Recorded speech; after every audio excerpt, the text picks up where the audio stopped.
Hey everyone, before we dive in, I just want to take a second to say a big thank you for all the love on my last video. Seriously, your comments were amazing, and I found myself constantly checking my phone just to read them. You guys are the best. Now, on to today's topic. Self-awareness. If you consider yourself a pretty self-aware person, you're probably someone who spends a lot of time reflecting on your thoughts, actions, and why you are the way you are. Maybe you're always thinking about how to improve yourself, or you watch a lot of psychology videos to understand your own patterns better. And because of that, people might see you as grounded, someone who just gets it. Maybe you've even been called the therapist friend a few times. But here's the thing. While being highly self-aware can give you a sense of control and understanding, it can also feel like a curse. Self-awareness can be exhausting. It's like you're constantly watching yourself from the outside, analyzing everything you do. You could be just lying in bed, chilling, maybe watching this video right now, and suddenly, there's this voice in your head saying, you should be doing something productive. Go to the gym, get some work done, anything. And then when you try to push it off, that same voice comes back even stronger. You know you're not actually tired, you're just being lazy. You could be getting things done right now. And you know that voice is right, which makes it even worse. That mental battle can be draining, and before you know it, you've spent more time thinking about what you should do than actually doing it. The same thing happens with anxiety. Maybe you've figured out what triggers your social anxiety and know exactly when it starts to creep in. But that doesn't always help. Sometimes, you end up avoiding social situations entirely to dodge the discomfort. Or maybe you do go out, but you're so hyper-aware of your anxiety that it just spirals out of control. Either way, the self-awareness just makes it harder to be present, and you end up stuck in your own head. So yeah, high self-awareness can sometimes feel like self-sabotage. It's almost like a form of mental torture because you're always aware of your flaws, your insecurities, your mistakes. You start to internalize them. You're not just feeling lazy, now you are lazy. You're not just anxious, you are an anxious person. It can become part of your identity, and that's tough to break free from. The path of least resistance. At this point, you might be thinking, great, now I'm even more aware of how self-awareness can mess me up.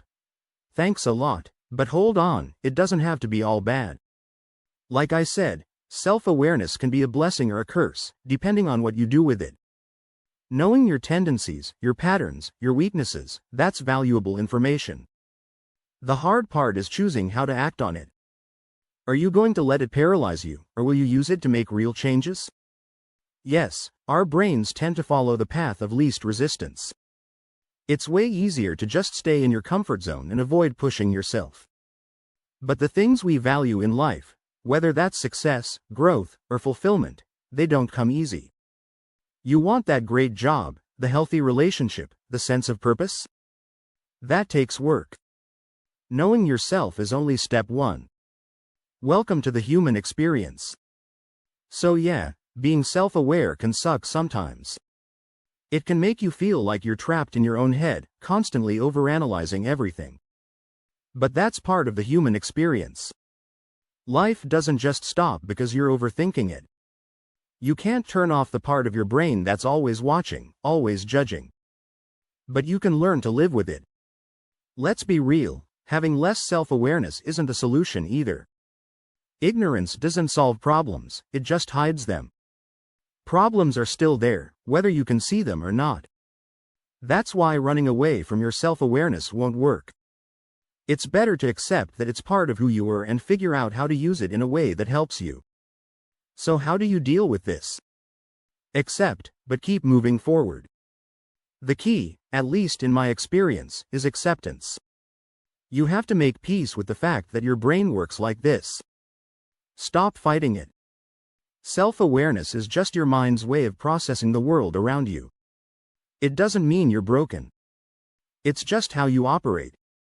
But don't get it twisted, acceptance doesn't mean giving up.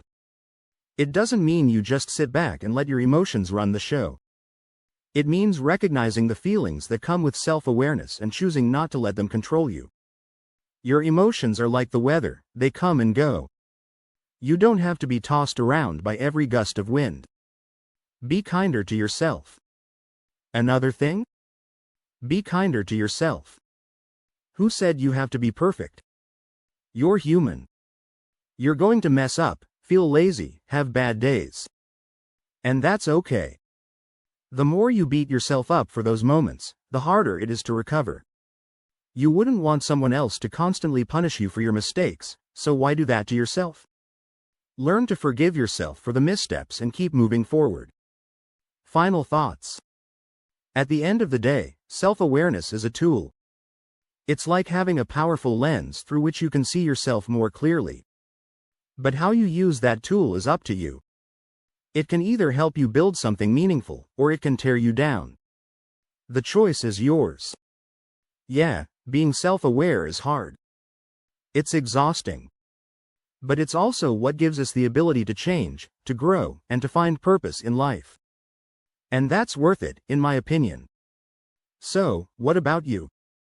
Is the price of self-awareness worth paying?